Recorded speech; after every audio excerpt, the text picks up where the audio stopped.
kita sebagai anak daerah harus memanfaatkan waktu kita sebaiknya untuk tebar kebaikan. Diperkirakan nanti ya 8 tahun yang akan datang kita akan berpenduduk sekitar 2,5 juta. Apakah memungkinkan kalau sentra pertanian itu bisa berkembang di kawasan yang memang sudah dilabeli sebagai kota industri, perdagangan dan jasa tadi, Pak? Ya.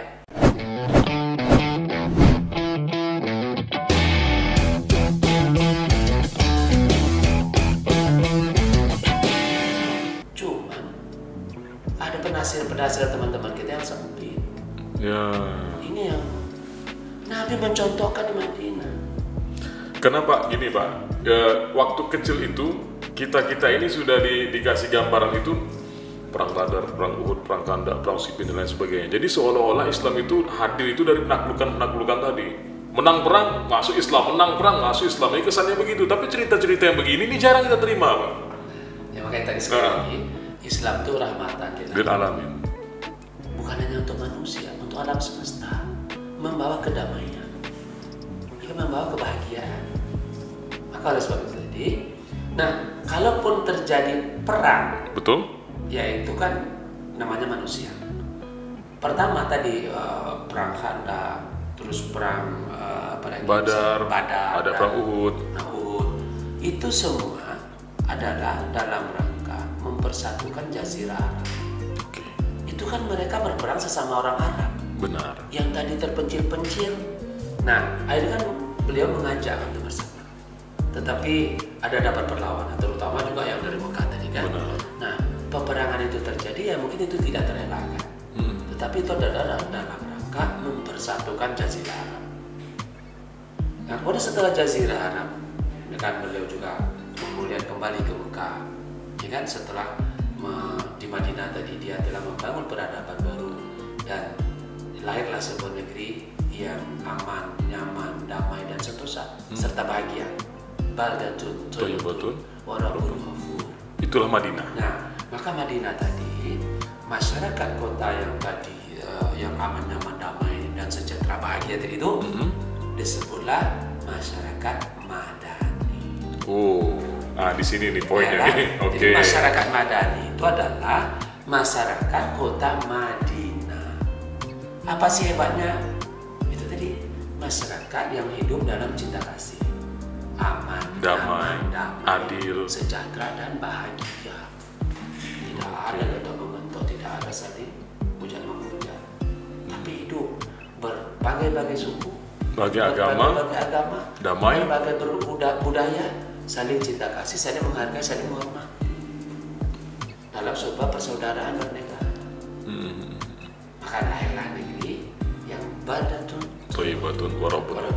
Kalau dalam bahasa kita, negeri yang aman, negeri yang nyaman, negeri yang damai, negeri yang berbahagia, sejahtera, bahagia.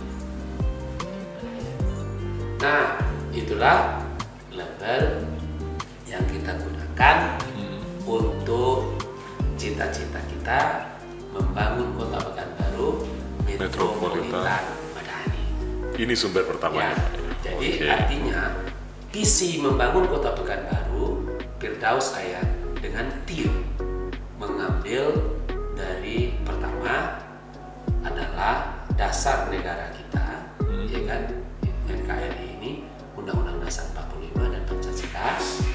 Kemudian tadi kalimatnya kita ambil dari penggalan lagu Indonesia Raya. Bangunlah jiwanya, bangunlah badannya. Jiwanya adalah masyarakat, kita beri masyarakat yang berperadaban tadi, kita beri label, kita beri merek, ya kan? Ya, kita berilah, kalau sekarang apa istilahnya tuh, kalau label nih, kalau lebih sebetulnya, maka Madani, masyarakat Madani. Di branding gitu ya? Nah, branding. Nah, okay. Brand. Merek bahasa Inggrisnya brand. Merek. Nah, branding. Di branding. Jadi Madani itu adalah branding dari masyarakat yang berperadaban. Oke. Ya kan? Nah, kalau di dalam masyarakat Madani Pekanbaru, saya menyebutkan apa cirinya, ya kan? Nah, cirinya adalah disiplin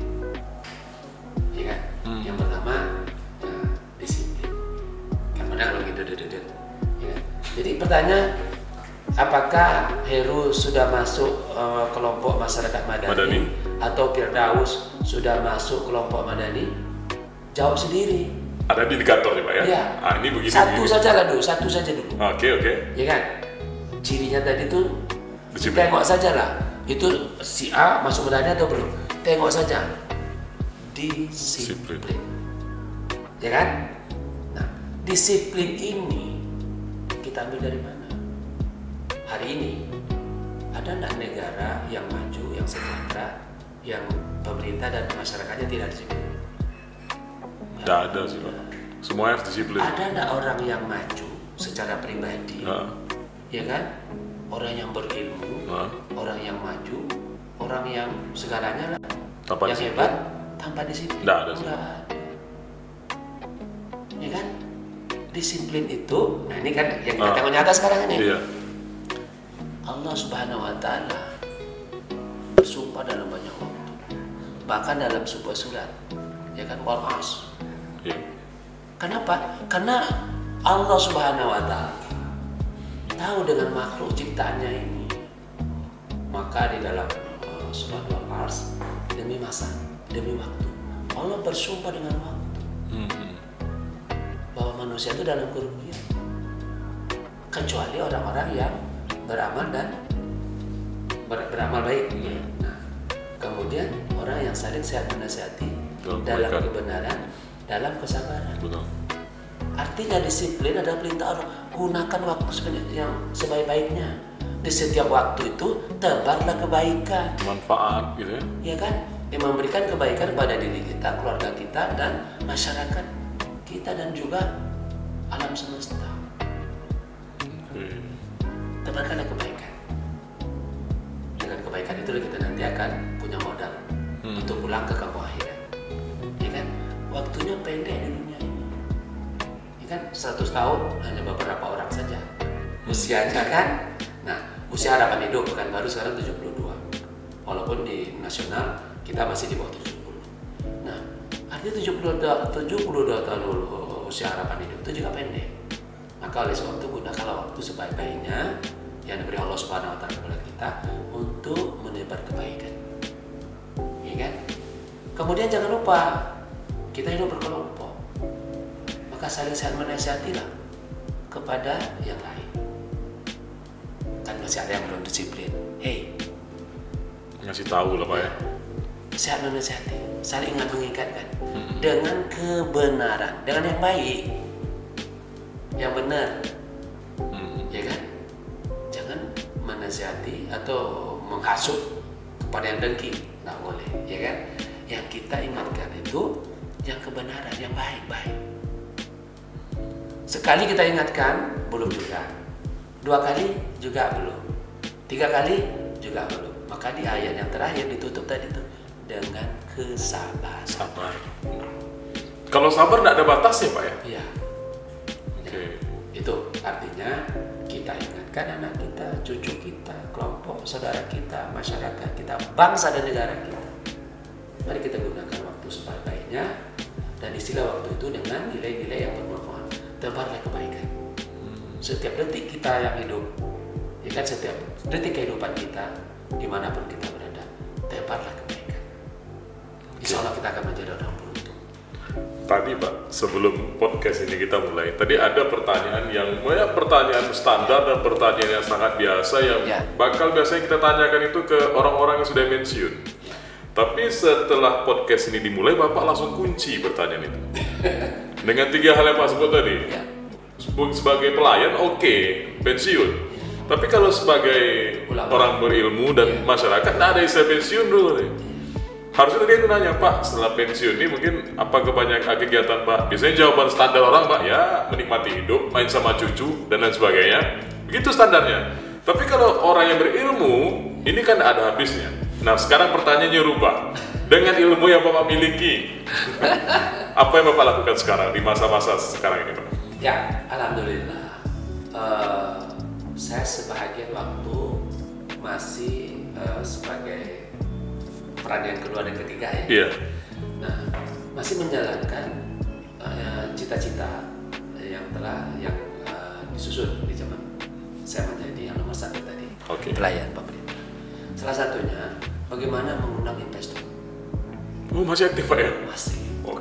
Mengundang investor untuk masuk ke Pekanbaru. Ya kan?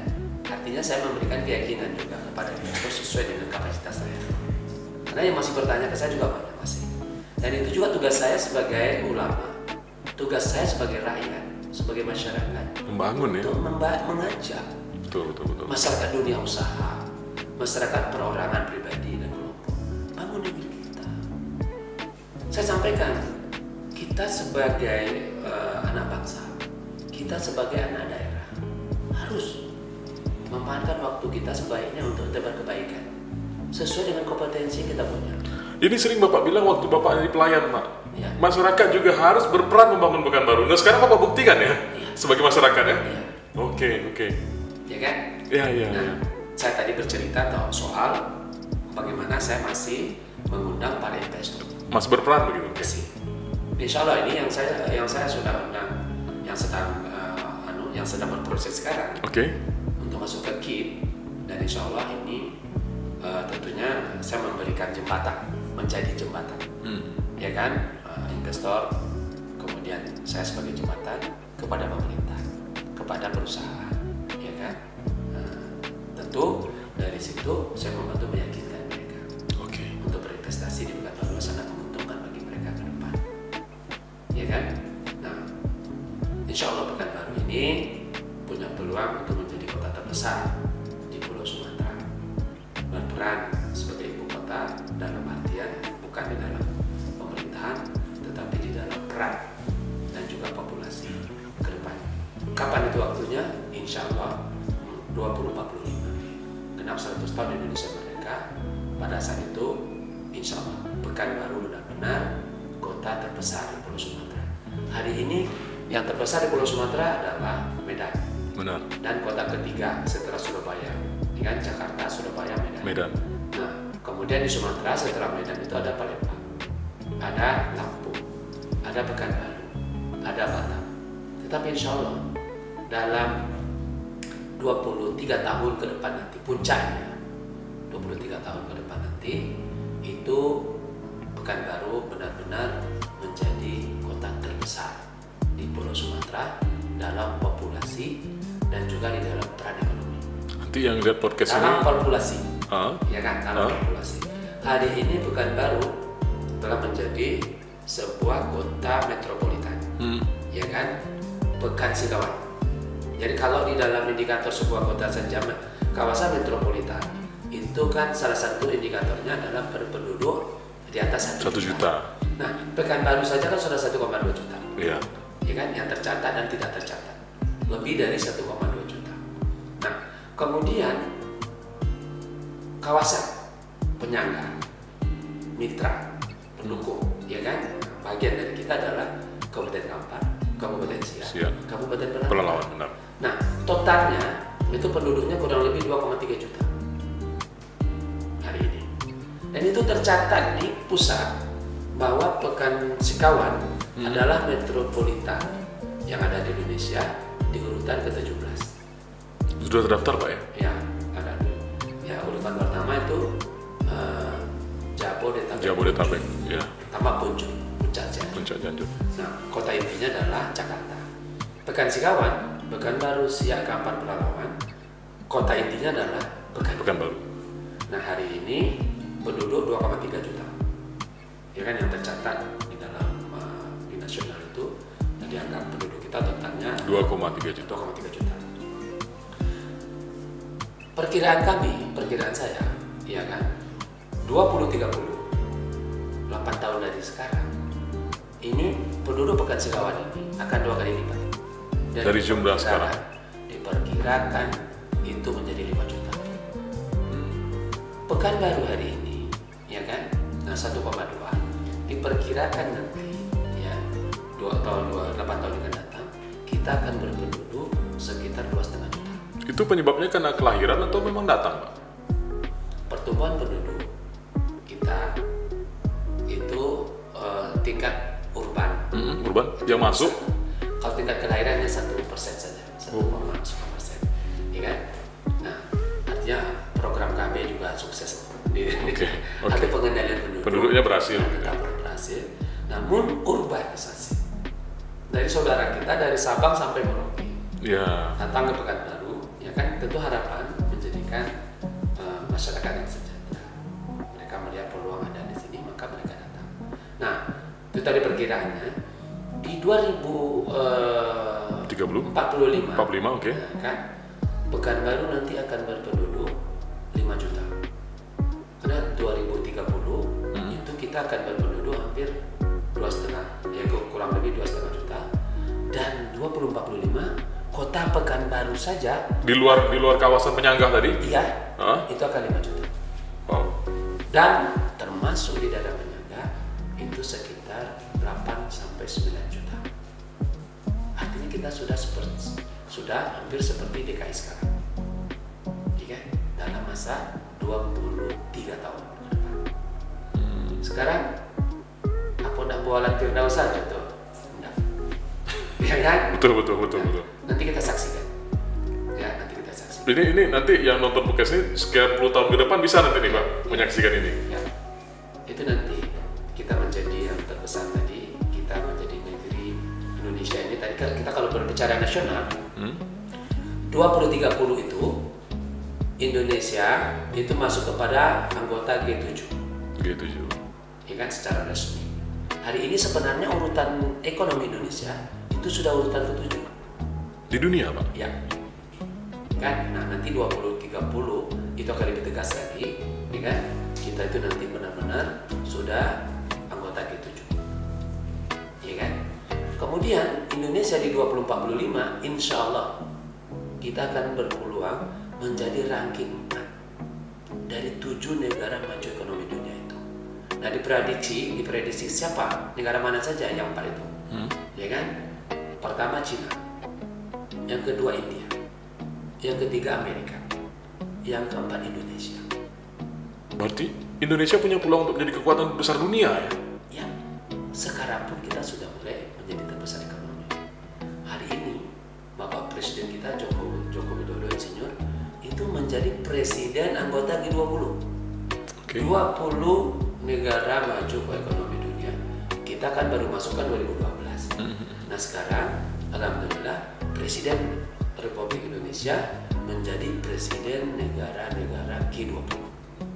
Dan insya Allah dalam waktu dekat akan melakukan rapat kongres di Bali. Dengan kekuatan tadi ternyata ekonomi berpengaruh, Pak ya? Sudah jelas. Tidak hanya senjata dan lain sebagainya. Senjata itu hadir karena ekonomi. Perang itu terjadi karena ekonomi. Yang paling parah itu perang ekonomi. Hari ini kita masyarakat dunia ini sedang mengalami krisis. Pertama, krisis kesehatan kemarin. Ya, 2 tahun yang pandemi global. Ya kan, 116 negara, ya kan, terdampak pandemi COVID. Dari krisis kesehatan muncul menjadi krisis ekonomi. Ekonomi, benar. Nah, hari ini kita sudah lihat Colombo, Sri Lanka, ya kan, akhirnya sudah menjadi krisis politik sehingga presidennya dan perdana menterinya lari. Nah, menurut Badan Dunia masih ada lagi 60 negara yang hari ini ekonominya murah-maring, dan itu nanti akan bertahap. Sekian negara untuk sekian tahun akan datang, sekian negara, totalnya 60 negara. Mudah-mudahan Indonesia tidak masuk ke dalam 60 itu. Amin. Nah, betul. Nah, hari ini ya kan kita mengikuti adanya perang Rusia dan Ukraina. Itu hanya 2 negara yang berperang itu, tetapi dampak ekonominya sangatlah besar. Hari ini Ukraina sebagai lumbung pangan Eropa ini sudah terganggu, sehingga termasuk juga Amerika. Kemudian Rusia sebagai lumbung energi dunia, terutama Eropa. Dunia ya, betul. Ya, terutama Eropa, itu juga membuat krisis. Jadi krisis pangan, ya kan, dan krisis energi itu yang telah dialami oleh masyarakat dunia hari ini. Nah, kita mendengar kebijakan dan arahan dari Perdana Menteri Inggris misalkan untuk menghimbau kepada masyarakatnya berhemat-hemat makan, ya kan? Karena persoalannya bukan soal duit, yang mau dibeli itu nggak ada. Kelangkaan Pak ya? Ya, kelangkaan pangan. Maka oleh sebab itu dibawa, ya kan, untuk hemat-hemat bahan pangan. Kemudian juga Amerika, kita juga bisa mengikuti di media kesulitan ekonomi di Amerika bahkan untuk pangan.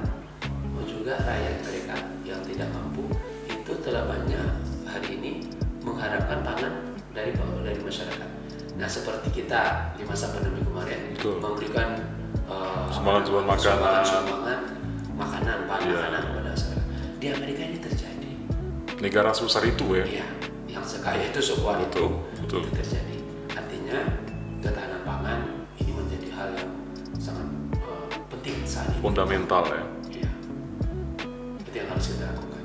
Nah, semoga kita bangsa Indonesia, ya kan, Tuhan memberikan, Allah Subhanahu wa Ta'ala memberikan bumi yang luas, bumi yang subur.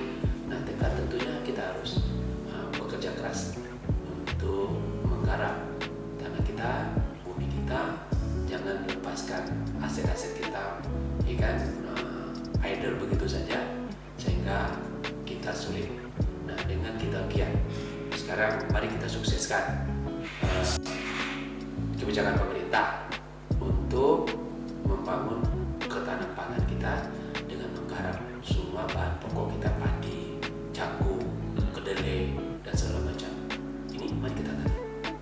Dan setiap ada di lingkungan kita, kita ajak generasi muda kita, ya kan, para pemuda kita menjadi entrepreneur, menjadi para pengusaha-pengusaha di sektor pertanian. Karena sektor pertanian ini buka lapangan pekerjaan yang paling banyak, ya kan? 65% lapangan pekerjaan di Indonesia ini masih disediakan oleh sektor pertanian. Oke, pertanyaannya begini Pak, kondisi Pekanbaru secara geologis itu dengan cuaca kita yang cukup ekstrim kadang-kadang, panasnya terlalu panas, dan kalau hujan juga hujan cukup tinggi, dan alam kita tidak sesubur daerah-daerah tetangga seperti Sumatera Barat dan lain sebagainya. Apakah memungkinkan kalau sentra pertanian itu bisa berkembang di kawasan yang memang sudah dilabeli sebagai kota industri, perdagangan dan jasa tadi Pak? Ya, pertama, Pekanbaru, alhamdulillah, ya kan, Riau, itu adalah negeri yang dilintasi oleh khatulistiwa. Benar. Ya kan? Panasnya luar biasa. Ya kan? Maka Pekanbaru sebenarnya titik yang tepatnya itu di Kampar, misalkan di Siaulu ya. Siaulu. Kemudian ada lagi di Pelalawan yang pasti tepat. Jadi kalau di titik itu, kalau di pinggir jalan arah ke Teluk Kantan itu kan ada tuh Tolu Gajah tuh. Betul. Nah, betul besar tuh. Itu sebenarnya titik karakteristik. Kalau kita berdiri jam 12 tepat situ, bayangan kita hilang. Oh, bayangan kita hilang Pak? Ya karena matahari sejajar kita. Betul. Jadi menjadi titik dia. Ya kan? Nah, Pekanbaru walaupun tidak pas di titik di situ, tetapi kita sangat dekat dengan titik itu. Maka Pekanbaru termasuk kota panas, ya kan? 5 kota terpanas di Indonesia, Pekanbaru salah satu ya. Panas kan? Nah, kemudian pertanyaannya itu tadi, apakah mungkin kita untuk menjadikan Pekanbaru sebagai sentra? Jadi sekalipun pada saat kita membangun Pekanbaru seperti yang kita cita-citakan tadi, maka sektor unggulan kita apa? Ada 3: jasa, perdagangan, dan industri. Industri pariwisata, industri manufaktur. Tetapi yang keempat, penyangga utama. Oke. Ya kan? Kalau yang 3 tadi itu adalah sektor utama. Pokok kita lah Pak ya. Sektor unggulan kita. Jasa, perdagangan, dan industri pariwisata, industri manufaktur. Nah, kemudian saya menjadikan pendukung utama adalah sektor pertanian, terutama untuk ketahanan pangan. Memang kita berada di ibu kota provinsi, kita sebuah kota metropolitan, tapi wilayah kita luas. Dari sekarang sampai ke depan, kita tetap masih bisa untuk mempertahankan bagaimana kita ikut mengambil bagian untuk ketahanan pangan kita, menyediakan kebutuhan pangan masyarakat kita. Tadi pertanyaannya, apa mungkin kita dalam kondisi cuaca begitu? Mungkin. Masih bisa Pak? Tidak ada yang tidak mungkin. tidak ada bisa. Itulah gunanya ilmu. Nah, peran sebagai ulama tadi. Oke. Dengan ilmu pengetahuan, dengan rekayasa ilmu pengetahuan, tidak ada yang tidak bisa. Ya kan? Maka oleh sebab itu kita mana yang berilmu sesuai dengan bidangnya, mari kita kembangkan ilmu kita. Mari kita bereksperimen. Mari kita exercise. Iya kan? Sudah dipraktekkan nggak teori Sudah yang ini? dipraktekkan. Oke. Ini sebentar lagi saya menanam kol. Kol di Pekanbaru? Iya. Kol kan biasanya di daerah pegunungan, Pak? Iya. Yang dingin. Betul. Nah, Nah lagi, kalau kol di Sumatera Barat, kol di Sumatera Utara biasa. ya, biasa. Nah sekarang saya akan buktikan kol di Pekanbaru bisa apa enggak? Ya kan? Insya Allah bisa. Insya Allah, Pak ya? Nah, insya Allah. Oke. Ini bukan omong saja. Saya sekarang sedang mempersiapkan dari kelompok tani yang saya bina, ya kan, bersama-sama dengan kawan KTA, bersama juga dengan pemuda milenial, petani milenial, ya. Milenial, terutama dengan perusahaan daerah yang bisa bentuk, yaitu Sarana Pangan Madani, yang dipimpin oleh yang ambasador Ade Daulay itu ya. Beliau sudah kemari juga. Ade Daulay yang hari ini beliau menyandang gelar yang ambasador di bidang pertanian. Ada 15 orang di Indonesia ini oleh Menteri Pertanian yang diberikan gelar dan diberikan tanggung jawab sebagai duta, ya kan? Petani milenial. 15 orang itu dari seleksi lebih dari 1.500 orang, ya kan? Alhamdulillah dari Pulau Sumatera hanya lolos satu, yaitu Ade Putra Daulay. Anak Pekanbaru. Ya, dia yang saya berikan amanah juga sebagai direktur perusahaan daerah Sarana Pangan Madani. Masih terlalu muda kayaknya, Pak. Tidak ada yang muda. Nah, Bapak, kecenderungan Bapak satu yang paling sering kami lihat itu bekerja sama dengan anak-anak muda. Para pemuda itu adalah modal pembangunan. Para pemuda itu adalah pemimpin masa depan. Maka oleh sebab itu kita harus mempersiapkan mereka, bersama dengan mereka, bersinergi dengan mereka. Artinya kekuatan yang ada sama mereka, semangat dan juga potensi diri yang ada harus kita bimbing dan kita arahkan, dan kita memberikan dorongan dan semangat pada mereka agar mereka bisa mandiri, mempersiapkan diri menjadi modal pembangunan bangsa, menjadi pemimpin masa depan yang hebat. Nah, tadi kan saya katakan 2030 Indonesia akan menjadi anggota G7. 2045 Indonesia yang keempat dari 7 negara maju ekonomi dunia. Pertanyaannya, siapa yang memimpin Indonesia saat itu? Anak muda sekarang, Pak. Anak muda sekarang. Betul. Apa yang menjadi modal kita? SDM yang unggul. Betul. Ya kan? Nah, SDM yang unggul itu setidaknya indikatornya pertama sehat jasmani dan rohani. Yang kedua, menguasai ilmu pengetahuan dan keterampilan serta teknologi yang berperadaban. Yang ketiga, berakhlakul karimah, cinta kepada budaya bangsanya. Itu masyarakat yang unggul. Itu yang harus kita persiapkan. Kita hadir bersama-sama dengan mereka, ya kan, memberikan supporting, memberikan semangat, memberikan bimbingan untuk mereka mandiri. Masyarakat madani tadi itu yang kita bangun ini, maka dari mana kita mulai dulu? Dari rumah tangga.